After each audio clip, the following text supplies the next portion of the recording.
ಕುಕ್ಕರಲ್ಲಿ ಈಸಿಯಾಗಿ ಉಪ್ಪಿಟ್ಟು ಮಾಡ್ಕೋಬೋದು, ಬೇಗ ಆಗೋಗುತ್ತೆ, ಅದ್ರ ಮುಂದೆನೇ ಇರಬೇಕನ್ನೋದೇನಿರೋದಿಲ್ಲ. ಸೂಪರ್ ಟೇಸ್ಟಿಯಾಗಿರುತ್ತೆ. ಹೇಗೆ ಮಾಡೋದು ಅಂತ ನೋಡೋಣ ಬನ್ನಿ. ಫಸ್ಟ್ ನಾನಿಲ್ಲಿ ರವೆ ಹುರಿದಿಟ್ಕೊಂಡಿದ್ದೀನಿ. ನೆಕ್ಸ್ಟು ಒಲೆ ಮೇಲೆ ಕುಕ್ಕರ್ ಇಟ್ಕೊಂಡು ಇದಕ್ಕೆ 1-2 ಸ್ಪೂನ್ ಆಯಿಲ್ ಹಾಕ್ಕೊಂಡು ಸಾಸಿವೆ 1/4 ಸ್ಪೂನು, ಉದ್ದಿನಬೇಳೆ ಕಡಲೆಬೇಳೆ 2 ಸೇರಿ 1/2 ಸ್ಪೂನು. ಇದು ಫ್ರೈ ಆದಮೇಲೆ ಈರುಳ್ಳಿನೂ ಹಸಿಮೆಣಸಿನ್ಕಾಯಿ ಹಾಕಿ 1 ನಿಮಿಷ ಫ್ರೈ ಮಾಡಬೇಕು. ನೆಕ್ಸ್ಟ್ ಇಲ್ಲಿ ಹೆಚ್ಚಿಟ್ಕೊಂಡಿರೋ ತರಕಾರಿ ಬೀನ್ಸು, ಕ್ಯಾರೆಟು, ಆಲೂಗಡ್ಡೆ, ಕ್ಯಾಪ್ಸಿಕಮ್ ಹಾಕ್ತಾಯಿದ್ದೀನಿ. ಇದನ್ನು 1-2 ನಿಮಿಷ ಫ್ರೈ ಮಾಡ್ಕೊಳ್ಳೋಣ. ಇದಕ್ಕೆ ಸ್ವಲ್ಪ ಕರಿಬೇವು ಮತ್ತು ಹೆಚ್ಚಿಟ್ಕೊಂಡಿರೋಂಥ ಟೊಮೆಟೊ ಹಣ್ಣು ಇದಿಷ್ಟು ಹಾಕಿ ಟೊಮೆಟೊ ಸ್ವಲ್ಪ ಸಾಫ್ಟ್ ಆಗೋವರೆಗೂ ಫ್ರೈ ಮಾಡ್ಕೊಳ್ಳೋಣ. ನೋಡಿ, ಇದು ಟೊಮೆಟೊ ಎಲ್ಲ ಸಾಫ್ಟ್ ಆಗಿದೆ. ತುಂಬ ಬೇಗ ಆಗುತ್ತೆ, ಇದು ಜಾಸ್ತಿ ಟೈಮ್ ಹಿಡಿಯೋದಿಲ್ಲ. ನೀವು ಕುಕ್ಕರಲ್ಲಿ ಇಟ್ಬಿಟ್ಟು ಆರಾಮಾಗಿ ಬೇರೆ ಕೆಲಸ ಮಾಡ್ಕೋಬೋದು, ಬೇಗ ಆಗುತ್ತೆ ಬ್ರೇಕ್ಫಾಸ್ಟ್ಗೆ. ಇವಾಗ ಇದಕ್ಕೆ 4 ಗ್ಲಾಸಷ್ಟು ನೀರು ಹಾಕ್ತಾಯಿದ್ದೀನಿ 1 ಲೋಟ ರವೆಗೆ. ನೆಕ್ಸ್ಟ್ ಇದಕ್ಕೆ ಉಪ್ಪು ಹಾಕ್ತಾಯಿದ್ದೀನಿ.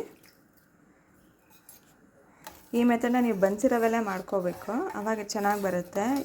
ಮೀಡಿಯಮ್ ರವೆ ಆದರೆ ನೀವು ಬೇಯಿಸ್ಬೇಕಾದ್ರೇ ಅದು 5-10 ನಿಮಿಷದಲ್ಲೇ ಬೆಂದೋಗ್ಬಿಡುತ್ತೆ. ಬನ್ಸಿ ರವೆ ಅಂದರೆ ಸ್ವಲ್ಪ ಬೇಯೋದಕ್ಕೆ ಟೈಮ್ ಹಿಡಿಯುತ್ತಲ್ಲ, ಅದಕ್ಕೋಸ್ಕರ ಕುಕ್ಕರಲ್ಲಿ ಮಾಡಿಕೊಂಡ್ರೆ ಈಸಿಯಾಗಿರುತ್ತೆ. ಇವಾಗಿದು ಚೆನ್ನಾಗಿ ಕುದಿ ಬರಬೇಕು ಈ ನೀರು. ನೋಡಿದು ನೀರು ಕುದೀತಾ ಇದೆ. ಇವಾಗ ರವೆ ಹಾಕ್ಕೊಳ್ಳೋಣ. ಮಿಕ್ಸ್ ಮಾಡ್ತಾ ರವೆ ಹಾಕ್ಕೊಳ್ಳೋಣ. ನೋಡಿದು ರವೆ ಹಾಕಿದ್ದಾಗಿದೆ. ಇವಾಗ ಚೆನ್ನಾಗಿ ಒಂದು ಸತಿ ಮಿಕ್ಸ್ ಮಾಡ್ಕೊಳ್ಳೋಣ ಎಲ್ಲನೂ. ಇವಾಗ ಲಿಡ್ ಕ್ಲೋಸ್ ಮಾಡಿಬಿಡೋಣ.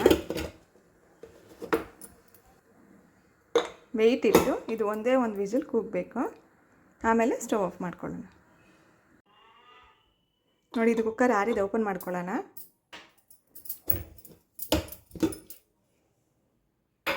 ನೋಡಿ ಎಷ್ಟು ಚೆನ್ನಾಗಾಗಿದೆ ಉಪ್ಪಿಟ್ಟಿದು. ಇವಾಗೆಲ್ಲ ಇದನ್ನು ಮಿಕ್ಸ್ ಮಾಡ್ಕೊಳ್ಳೋಣ. ಎಷ್ಟು ಉದುರಾಗಿ ಚೆನ್ನಾಗಾಗಿದೆ ನೋಡಿ. ಕೊತ್ತಂಬರಿ ಸ್ವಲ್ಪ ಹಾಕ್ಕೊಂಡು ಮಿಕ್ಸ್ ಮಾಡಿಕೊಂಡು ಸರ್ವ್ ಮಾಡೋಣ. ನೀವು ಬೇಕಂದರೆ ಈ ಸ್ಟೇಜಲ್ಲಿ ನಿಂಬೆಹಣ್ಣು ಕೂಡ ಹಾಕ್ಕೋಬೋದು, ತುಂಬ ಚೆನ್ನಾಗಿರುತ್ತೆ. ತುರಿದಿರೋ ಕೊಬ್ಬರಿ ಎಲ್ಲ ಹಾಕ್ಕೊಂಡು ಮಿಕ್ಸ್ ಮಾಡ್ಕೋಬೋದು. ನಾನು ಟೊಮೆಟೊ ಹಾಕಿರೋದ್ರಿಂದ ನಿಂಬೆಹಣ್ಣು ಹಾಕಲಿಲ್ಲ. ಇವಾಗ ಇದನ್ನು ಸರ್ವ್ ಮಾಡೋಣ.